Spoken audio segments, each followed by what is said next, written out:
Hello and welcome to Dinner and a Show. I'm Brian. I'm Tanner. And yes, I said have a happy holiday because it is November, pretty much by the time this video will be uploaded. We're in between holidays, pretty much. Yeah, we're in between holidays, so what better movie to watch in between Halloween and Christmas than The Nightmare Before Christmas? Absolutely.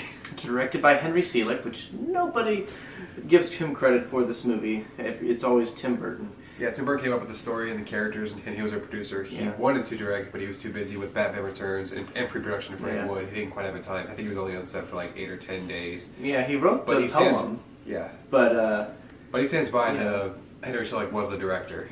Yeah, and he did a fantastic job. Yeah. And he would later for other projects like Coraline. I usually try to watch it on Halloween or really close after Halloween because it's, kind of the last film, at least for me, to see before Christmas, and then I go with my Christmas movies. I really like it. I mean, I think it's a lot of fun. It's very, very visually inventive. I love just looking at every attention to detail in this like crazy world, Halloween Town, and just seeing what all they can throw at you. The opening alone is a great mind trip.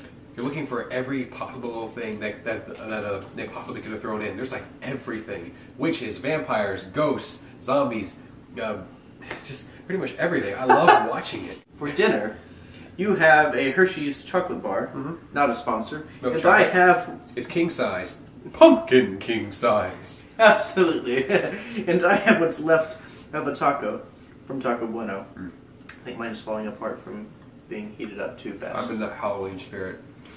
Candy. Oh my goodness, me too. No, you're not. Yeah, with minus the candy.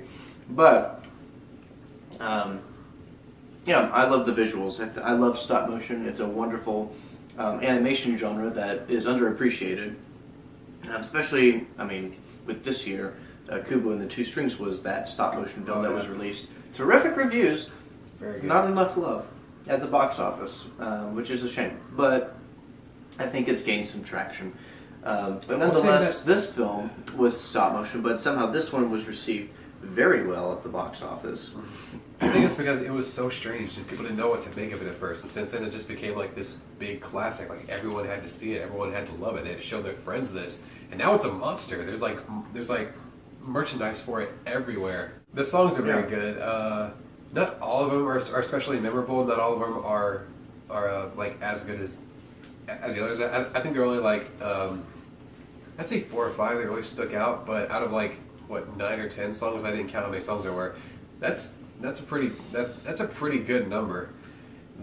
I would probably have to disagree. When the songs are good, they are really good. They're very memorable. They're very catchy. I like humming them, even if I can't memorize all the lyrics. Yeah, I haven't seen it that many times. I think I've only seen it like 5 times in my life. This being the 5th time here. But you disagree? I disagree with the amount of songs that are memorable. I would say, I think 2. One of them being the opening, because everyone knows that one. And then the What's This song, when Jack first enters into Christmas Town. Yeah. Those had a very catchy tune. The lyrics were very, I would say they're easy to sing along with. The other ones, actually not, 3. The Kidnap the Sandy Claus was another one that I really liked. But a lot of them, just the lyrics were hard to just sing, to sing with, and didn't very sound lyrical. They just sounded like people talking, which is probably fine. I mean, it helped move the story along, you know. But it's just, when it comes to singing, it just singing-wise, like it's not like Disney's Aladdin, where they have like awesome tunes and just great lyrics to just sing with. Like it's easy to sing. The type of sentence structure and stuff is just really hard to be rhythmic to. Getting full? Yeah, pretty much. It's all done by Danny Elfman. It's all done by Danny Elfman, original pieces, and of Oingo Boingo fame. Yeah. He provided the singing voice for Jack Skellington. His regular voice is Chris Sarandon. They picked him because he sounded more like Danny Elfman. There you go. Good choice. Yeah, Danny Elfman, he has a very wide range of talent. Because I heard him singing Oingo Boingo, and then I heard him in Nightmare Before Christmas, and I was just like, wow, he just sounds like a totally different person. Yeah, we listened to a song of his, like before we watched this movie. It was called Dead Man's Party. It was a 1986 song, and good song. It's a pretty catchy song, yeah. I mean, silly as all Oingo Boingo songs were, but still pretty fun, pretty catchy. I think it was just the bizarreness that, kept my attention. But really, it's like a lot of the characters, I don't think a lot of them were very well developed. That is my biggest problem with this movie. I like this movie very much. I think I would have liked it a little better if it kept it just a little more simple. That is why I don't particularly care for the inclusion of a villain, such as Oogie Boogie. I don't find him very interesting, I don't find him very funny, I don't find him very compelling or whatever. He's just there for it to have some sort of climax. Yeah, it was just not necessary. No. I mean, Oogie Boogie, he had a funny song. It was great. I totally forgot the song. The visuals for Christmas Town were great. Mm-hmm. I'm talking about the visuals a lot, but that's pretty much what this movie is. It's a very, it's a visual treat. Yeah, spectacle, a great delight. Visual treat. I love a visual treat. And I visual love trick or treat. I absolutely love the combination of Christmas and Halloween together. Yeah. And it shows, when Jack Skellington tries to take Santa's place, and he makes his own versions of, Christmas stuff. Like, his sleigh is a coffin with skeleton reindeer, and his presents are, like, rats hidden in those little Russian dolls. Yeah, you know what I'm talking about? Yeah, and a Jack-in-a-Box that has a clown head that comes to life and chases after you. Yeah, and a sock snake, But Jack Skellington means well. He feels something that like people feel around Christmas time, and he wants to share it somehow. Yeah, he's but completely naive. Yeah, the thing is, like, he wants to like share it in his own way, but sometimes he's not sure like what is the right way. Like, is there a right way, or etc. and so on. And he just realizes that it's okay to feel something. But like when you try to share it, not everyone is going to share the same mindset, the same joyful mindset as you when you try to spread that joy. Especially because he misinterpreted it. Yeah. Or he just gave up and just did what his citizens wanted, because the citizens are clearly stupid. Well, I might as well give them what they want. Yeah, they're just. It's like he tries to explain something to them, and they just totally they can't think outside being scary. Yeah. Which is funny. Yeah, they're all Halloween. They're all about tricks. They're all about scares. So, like, Jack Skellington's like, hey, here's a present, and kids open these. He's like, what's inside it? Is it like a head? And he's like, no, stop. And then he'll like show me, hey, here's a sock, or an oversized sock. He's like, is there a foot still inside, and is it nasty and decayed? And they're just like, no. But he's like, he just gives up in the middle of the song.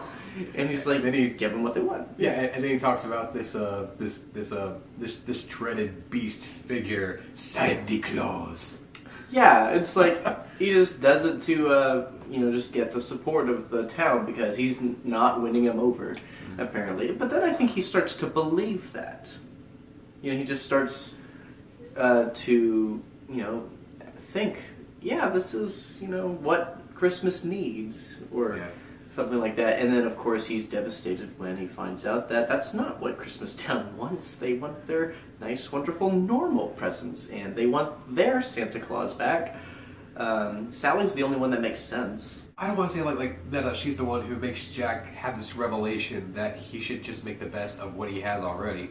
Because he already realized that. Because like when he was shot down by the sleigh, he thinks that he ruined Christmas, and he just declares that he's a pumpkin king. He's not Santa Claus. He's got to do what he's got to do, and Santa Claus doesn't do what he's got to do. Do you think some of what she said before Jack set off on his quest to spread Christmas all around might have gone through his head when he had that revelation after he was shot down? If it didn't, then it definitely did when he rescued Santa from the boogeyman. Oh yeah, but that was. But that was right at nail on the. A little late for that. Yeah, hammer on the head kind of. Subtlety. But yeah, I think that he started to realize, that he made a mistake when he was shot down. Kind of wish we got to know why she had such strong feelings for Jack. it just kind of was there. Yeah, that obviously Jack didn't really do anything to deserve her affection, but she did. And Jack didn't even treat her that good. She's obviously a creation like from this mad scientist who obviously like didn't put these emotions in her, so maybe she must have developed them as she was among the townspeople. Yeah, Jack basically ignored her until the very end of the movie. So it's like why she liked him was happy ending. Yeah, I mean in the end they get together, but you know, it's like in Disney. Yeah, Disney. It makes totally sense in their world.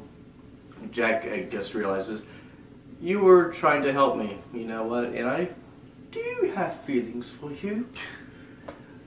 Instead of just being like, "Oh, thank you for showing me the right way." But whatever. You know what? Getting too nitpicky about this. It was a great movie. You know what? It's a lot of fun. There's a reason why this movie has a cult following. Yeah. It's fun, visually stunning. Probably the gold standard for stop motion. This one paved the way. And this one was it's like the granddaddy of all like stop motion. It just put stop motion on the map.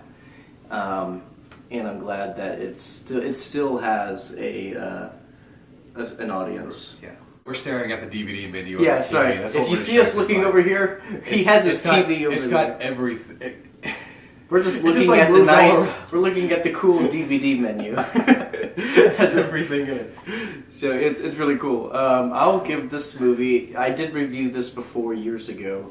I think I don't know what I gave it, but I want to say if it was a wave, I'm gonna give it a high five. I give it a high five as well. Yeah, high five for sure because it was still a ton of fun. Sure, I liked maybe 2-3 songs like a lot out of the other forgettable songs. Yeah. But you know what? Those 3 songs were fantastic, and I love stop motion. I love the Halloween visuals. I love the Christmas visuals. I think voice acting was terrific. Writing was great. Very creative. Story wise, pretty much if another movie is trying to do something like combine holidays, they're gonna think Nightmare Before Christmas. So it can't be replicated, and it's very special. And I agree with everything you said. Plus, I'm a Tim Burton fan. Yeah. It's Tim Burton. His art style is just off the charts, even if you hate half his movies. What's your favorite Tim Burton movie? My favorite is Ed Wood. Yeah. Because as a filmmaker, it's a very inspiring tale about if you're in it for the money, you're doing it for the wrong reasons. You do it because you just have to do it. You have this burning desire inside of you. That's what Ed Wood really pulls off. Yeah. I want to say for now, I think it's Edward Scissorhands. Okay. Right now, I really enjoyed that movie. Definitely has its flaws, but I think overall is the music, and it's just kind of the kind of a fable of a character, and just kind of a reflection of how we treat outsiders. Thank you guys for watching. We definitely enjoyed this, and we hope that we're definitely going to be watching more Christmas movies as the holiday approaches.